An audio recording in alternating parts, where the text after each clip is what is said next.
Yo, what is up guys? Del Boy here, aka Blue Collar Sports TV. Hopefully you guys are doing well.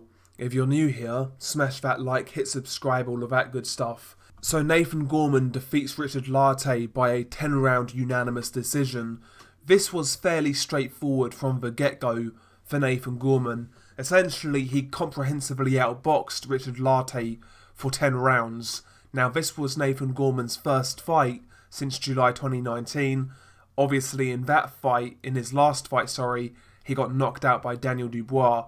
So Gorman was coming off a long layoff. So more than likely these 10 rounds would have done Nathan Gorman very good going forwards. You know, in this fight, he wasn't necessarily all that impressive. It was very workmanlike, to be honest. The first observation I had was the fact that Nathan Gorman really needs to lose a few pounds. I would say he needs to lose maybe 20 pounds, a stone and a half, you know, something like that. He really was carrying a lot of excess weight in this fight. The commentators actually mentioned that this was Nathan Gorman's career highest weight, and he certainly looked it, to be honest, and he was slower as a result. Nathan Gorman has respectable hand speed for a heavyweight, but in this fight, he did look noticeably slower. Nevertheless, he was outboxing Richard Lartey. I felt Richard Lartey started the first round quite well. You know, he was using his jab, looking for his power shots. He was fairly active. Arguably, Richard Lartey won the first round, but he never really kept up that intensity from that first round.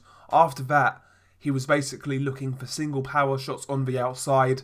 He was lunging, and he was missing a lot of the time. Don't get me wrong, at times he was catching Nathan Gorman with like the odd left hook and the odd overhand right here and there.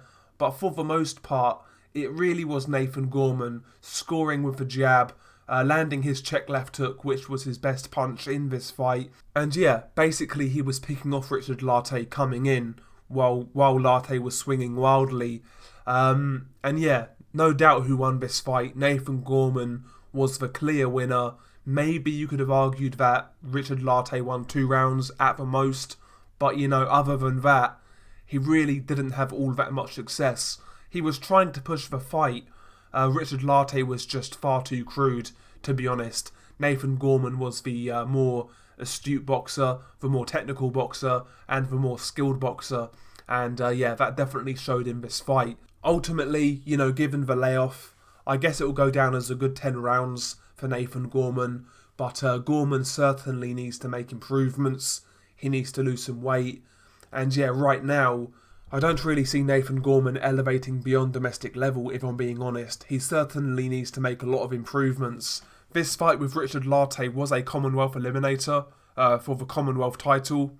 Obviously, that title will be on the line in the Dubois versus Joyce fight. I'm sure the winner's going to vacate that belt after that fight. So yeah, I think the next step for Nathan Gorman would be to fight for that vacant Commonwealth title, and maybe in the meantime, while he's waiting, take a little tune-up fight, lose a bit more weight, you know, get more ring rust out of the system, and yeah, maybe early next year, go for that Commonwealth heavyweight belt. But yeah, right now, Nathan Gorman shouldn't really be looking beyond domestic level. He done his thing, he got the win, he was the better boxer, but yeah, I don't really see Nathan Gorman going beyond domestic level anytime soon. He's got some nice skills here and there. You know, he's got a nice little check left hook. His timing's okay. His jab's okay. But yeah, like I said, man, he needs to improve. Just a workman-like performance from Nathan Gorman. As for Richard Lartey, you know, he was crude. He was kind of wild. And yeah, Richard Lartey could be a good sort of journeyman for up-and-coming heavyweights. But that's basically Richard Lartey's level, if I'm being honest. So yeah, you know, the fight itself really wasn't anything special. There was a lot of hugging, a lot of holding, not many exchanges, not many exciting moments. Yeah, man, just a bog standard heavyweight affair between Nathan Gorman and Richard Lartey. But Nathan Gorman gets the 10-round unanimous decision. He wins the fight and he moves on. Anyway, share your thoughts below. It's been your guy Del Boy. Peace.